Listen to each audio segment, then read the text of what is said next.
Hai, Assalamualaikum.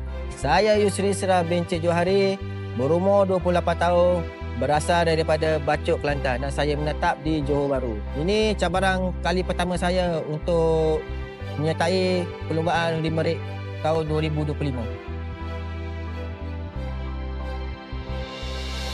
Saya suka cabaran lasak dan alam semula jadi Limerick bukan sekadar perlombaan, ia satu pengalaman spiritual, menguji ketahanan fizikal, mental dan jentera saya.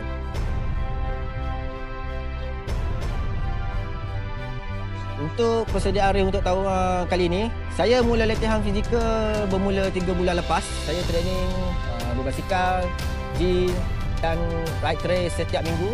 Dari segi motosikal, saya pakai Checo SE 300 2 stroke. Saya pastikan suspension dan tayar betul-betul sesuai untuk trek Limerick.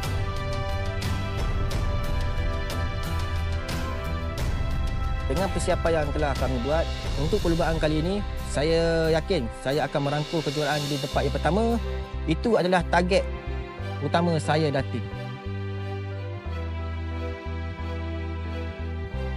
Last but not least, terima kasih kepada sponsor-sponsor saya, YOLO Bike Rental, The Bike Malaysia atau Sherco Asia dan juga kepada tim saya, Tusuk Syndicate.